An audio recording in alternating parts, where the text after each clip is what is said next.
ನಾಗೇಂದ್ರಪ್ಪ ಶಿರೂರು, ಬೆಂಗಳೂರು ಜಿಲ್ಲಾ ರಾಷ್ಟ್ರ ರಕ್ಷಣಾ ಪಡೆ ಅಧ್ಯಕ್ಷ ಮಾತಾಡೋದು. ಏನು ಪುನೀತ್ ಕೆರೆಳಿ ವಿರುದ್ಧ ನಿನ್ನೆ ನೈಟು 11:45ಕ್ಕೆ ಕುಮಾರಸ್ವಾಮಿ ಲೇಔಟಲ್ಲಿ ಇವ್ರ ವಿರುದ್ಧ ದೂರು ರಿಜಿಸ್ಟರ್ ಆಗಿರುತ್ತೆ.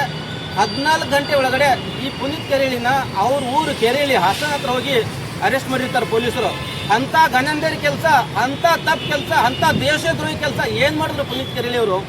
ಈ ದೇಶದಲ್ಲಿ ಇಟ್ಕೊಂಡು ದೇಶನ ಹಾಳು ಮಾಡೋಂಥ, ದೇಶನ ಲುಟಿಸೋಂಥ ಈ ದೇಶದ್ರೋಹಿಗಳನ್ನ ಇಲ್ಲೇ ಪಕ್ಕದಲ್ಲಿ ಇದ್ಕೊಂಡು ಕೂಡ ಅವ್ರಿಗೆ ಹಿಡಿಯಲ್ಲ. ಇವರು ಈ ಸರ್ಕಾರ ಏನಿದೆ ಅಂದರೆ ಹಿಂದೂಗಳನ್ನ ಕುಗ್ಗಿಸೋಂಥ ಕೆಲಸ, ಹಿಂದೂಗಳ ವಿರುದ್ಧ ಯಾರು ಧ್ವನಿ ಎತ್ತಾರನೋ ಅವ್ರನ್ನ ಮಠ ಹಾಕ್ಸೋಂಥ ಕೆಲಸ ಇವರು. ಅವ್ರ ವಿರುದ್ಧ ಷಡ್ಯಂತ್ರಕ್ಕೋಸ್ಕರ ಇವರು ಅಷ್ಟೊಂದು 12 ಜನ ಪೊಲೀಸರು ಕರೆಸ್ಬೇಕಾ ಪುನೀತ್ ಕೆರೆಳಿ ಹಿಡಿಯೋಕ್ಕೆ? ಕೆರೆಳಿಗೆ ಎಷ್ಟು ಕಿಲೋಮೀಟ್ರ್? 250-300 ಕಿಲೋಮೀಟ್ರ್ ಹೋಗ್ಬೇಕಾ? ನಮ್ಮ ಪಕ್ಕದಲ್ಲಿ ಎಷ್ಟೋ ದೇಶದ್ರೋಹಿ ಇದಾರಲ್ರಿ, ಅವ್ರಿಗೆ ಹಿಡೀರಿ ಫಸ್ಟು. ಈ ನಮ್ಮ ಸರ್ಕಾರ, ಈ ಡಿಪಾರ್ಟ್ಮೆಂಟು ಹಿಂದೂಗಳ ವಿರೋಧಿ ಡಿಪಾರ್ಟ್ಮೆಂಟು. ಈ ಸರ್ಕಾರ ಹಿಂದೂಗಳ ವಿರೋಧಿ ಸರ್ಕಾರ. 1 ವರ್ಷ 2 ವರ್ಷ ಅಷ್ಟೇ, ನಮಗೂ ಟೈಮ್ ಬಂದೇ ಬರುತ್ತೆ. ಈ ಸರ್ಕಾರಕ್ಕೆ, ಈ ಡಿಪಾರ್ಟ್ಮೆಂಟ್ಗೆ ತಕ್ಕ ಶಿಕ್ಷೆ ಕೊಡ್ತೀವಿ ನಾವು. ನಮಸ್ಕಾರ, ನಾನು ಸೂರ್ಯ ಪ್ರವೀಣ್, ರಾಷ್ಟ್ರ ರಕ್ಷಣಾ ಪಡೆ. ಏನು ಪ್ರಕರಣದ ಸಾರಾಂಶ ಅಂದರೆ, ಇವತ್ತು ಬೆಳಗ್ಗೆ 7 ಗಂಟೆಗೆ ಹಾಸನದ ಆಲೂರು ತಾಲೂಕಿನ ಕೆರೆಹಳ್ಳಿಯಲ್ಲಿ ಪುನೀತ್ ಕೆರೆಹಳ್ಳಿ ಅವರನ್ನ ಅರೆಸ್ಟ್ ಮಾಡ್ತಾರೆ.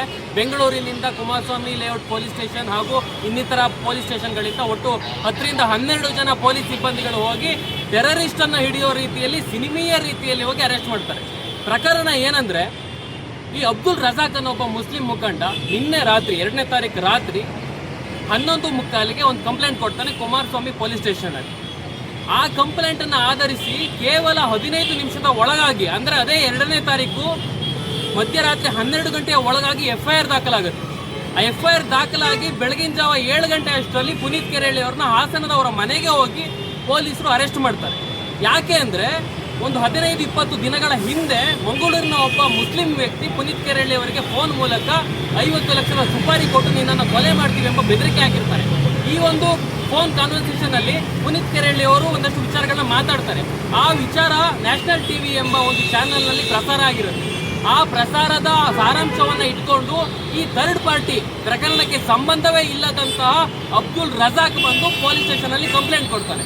ಆದರೆ ಈ ಪೊಲೀಸರು ಎಷ್ಟು ಬೇಗ ಈ ಪ್ರಕರಣವನ್ನು ಭೇದಿಸ್ತಾರೆ ಅಂದರೆ, ಬೇರೆ ಬಾಂಗ್ಲಾದೇಶದ ಅಕ್ರಮ ನಿವಾಸಿಗಳು ಇಲ್ಲಿ ಇದ್ರೂ ಕೂಡ ಅವ್ರನ್ನ ಹಿಡಿಯಲಾಗದಂತಹ ಪೊಲೀಸರು, ಲವ್ ಜಿಹಾದ್ ಬಲೆಗೆ ಬಿದ್ದು ಪಾರಣ ಹೋಮ ಆಗ್ತಿರುವಂತಹ ಹಿಂದೂ ಹೆಣ್ಣು ಮಕ್ಕಳನ್ನ ರಕ್ಷಣೆ ಮಾಡಲಾಗದಂತಹ ಪೊಲೀಸರು, ಬಾಂಬ್ ಇಟ್ಟು ಇಲ್ಲಿ ನಮ್ಮ ದೇಶವನ್ನ ಸರ್ವನಾಶ ಮಾಡ್ತಾ ಇದ್ರು ಅಂತಹ ಉಗ್ರಗಾಮಿಗಳನ್ನ ಹಿಡಿಯಲಾಗದಂತಹ ಪೊಲೀಸರು ಕೇವಲ 15 ನಿಮಿಷದಲ್ಲಿ ಪುನೀತ್ ಕೆರೆಹಳ್ಳಿಯ ವಿರುದ್ಧ FIR ಅನ್ನು ದಾಖಲು ಮಾಡಿ ಇಲ್ಲಿಂದ ಹಾಸನಕ್ಕೆ ತಮ್ಮ ಹಣವನ್ನು ಖರ್ಚು ಮಾಡಿ, ಜನರ ಹಣವನ್ನು ಖರ್ಚು ಮಾಡಿ ಹೋಗಿ ಅವ್ರನ್ನ ಹಿಡಿದು ಇಲ್ಲಿವರೆಗೂ ಕೂಡ ಕೋರ್ಟಿಗೆ ಸಬ್ಮಿಟ್ ಮಾಡದೆ ಕಾಯಿಸ್ತಾ ಇದ್ದಾರೆ. ಯಾವ ಸ್ಟೇಷನ್ನಲ್ಲಿದ್ದಾರೆ, ಎಲ್ಲಿಗೆ ಕರ್ಕೊಂಡೋಗಿದ್ದಾರೆ, ಯಾವ ಮಾಹಿತಿಯನ್ನು ಕೊಟ್ಟಿಲ್ಲ. ಫೋನ್ ಮಾಡಿದ್ರೆ ಅದಕ್ಕೆ ಒಂದೇ ಒಂದು ಉತ್ತರ ಕೂಡ ಇಲ್ಲ. ನಾವು ಕೂಡ ಬೆಳಗ್ಗೆಯಿಂದ ಸ್ಟೇಷನ್ ಹತ್ರ ಕಾಯ್ತಾ ಇದ್ದೀವಿ, ಕೋರ್ಟ್ ಹತ್ರ ಕಾಯ್ತಾ ಇದ್ದೀವಿ. ಇಲ್ಲಿಯವರೆಗೂ ಪುನೀತ್ ಕೆರೆಹಳ್ಳಿ ಅವರು ಎಲ್ಲಿದ್ದಾರೆ ಎಂಬ ಮಾಹಿತಿ ನಮಗಿಲ್ಲ. ಖಂಡಿತವಾಗ್ಲೂ ನಾವು ಈ ನೀತಿಯನ್ನು ವಿರೋಧ ಮಾಡ್ತೀವಿ. ನಿಜವಾಗ್ಲೂ ನಿಮಗೆ ಕಾನೂನು ಚೌಕಟ್ಟಿನ ಒಳಗಡೆ ಏನು ಮಾಡೋದಕ್ಕೆ ಸಾಧ್ಯವಿದೆಯೋ ಅದನ್ನು ಮಾಡಿ, ನಮ್ಮ ಯಾವುದೇ ರೀತಿಯ ಇದಿಲ್ಲ, ವಿರೋಧ ಇಲ್ಲ. ಆದರೆ ಕಾನೂನನ್ನು ಮೀರಿ ನೀವು ಒಬ್ಬ ಥರ್ಡ್ ಪಾರ್ಟಿ, ಸುಪ್ರೀಂ ಕೋರ್ಟೇ ಹೇಳುತ್ತೆ, ಸಂಬಂಧವೇ ಇಲ್ಲದಂತಹ ವ್ಯಕ್ತಿ, ಒಬ್ಬ ವಿಕ್ಟಿಮ್ ಅಲ್ಲದಂತಹ ವ್ಯಕ್ತಿ ಕೊಡುವ ಕಂಪ್ಲೇಂಟ್ಗೆ ಸಾಕಷ್ಟು ಕಾಲಾವಕಾಶ ಇರುತ್ತೆ. ನೀವು ಅದರ ಮೇಲೆ ಕ್ರಮ ತಗೊಳ್ಬೇಕಾದ್ರೆ ಆ ವ್ಯಕ್ತಿಗೆ ನೋಟಿಸ್ ಅನ್ನು ಕೊಟ್ಟು ಅವರಿಗೆ ಅವಕಾಶವನ್ನು ಕೊಡೋ ಅವಕಾಶ ಒಂದಿರುತ್ತೆ. ಆದರೆ ಅದೆಲ್ಲವನ್ನು ಬ್ರೇಕ್ ಮಾಡಿ ಏಕಾಏಕಿ 15 ನಿಮಿಷಗಳ ಒಳಗಾಗಿ ನೀವು FIR ದಾಖಲು ಮಾಡಿ ಊರಿಗೆ ಹೋಗಿ ಅವ್ರನ್ನ ಬಂಧನ ಮಾಡಿ, ಇಲ್ಲಿವರೆಗೂ ಯಾವುದೇ ಮಾಹಿತಿಯನ್ನು ಕೊಡದೆ ಗೌಪ್ಯವಾಗಿ ಅವ್ರನ್ನ ಎಲ್ಲೋ ಅಜ್ಞಾತ ಸ್ಥಳದಲ್ಲಿ ಇಟ್ಟು ಈ ರೀತಿಯ ಒಂದು ಕೆಲಸವನ್ನು ಮಾಡ್ತೀರಿ ಅಂದರೆ ನಾವು ಈ ನೀತಿಯ ವಿರುದ್ಧವಾಗಿದ್ದೀವಿ. ಈ ಕಾಂಗ್ರೆಸ್ ಸರ್ಕಾರ ಬಂದ ಮೇಲೆ ಹಿಂದೂ ಕಾರ್ಯಕರ್ತರಿಗೆ ದಿನನಿತ್ಯ ಇದೇ ಒಂದು ಗೋಳಾಗೋಗಿದೆ. ಅವರು ಸರಿಯಾದ ಕೆಲಸವನ್ನು ಮಾಡೋದಕ್ಕೆ ಬಿಡ್ತಾ ಇಲ್ಲ, ನೆಟ್ಟಿಗೆ ಊಟ ಮಾಡೋದಕ್ಕೆ ಬಿಡ್ತಾ ಇಲ್ಲ, ಅವರಿಗೆ ಒಂದು ದೇವಸ್ಥಾನಕ್ಕೆ ಹೋಗೋದಕ್ಕೆ ಅವಕಾಶ ಇಲ್ಲ, ಒಂದು ಕಾರ್ಯಕ್ರಮಕ್ಕೆ ಹೋಗೋಕೆ ಅವಕಾಶ ಇಲ್ಲ. ವಿತೌಟ್ ನೋಟಿಸ್ ಇಲ್ಲದೆ ಯಾರು ಬಂಧನ ಮಾಡುವಾಗಿಲ್ಲ.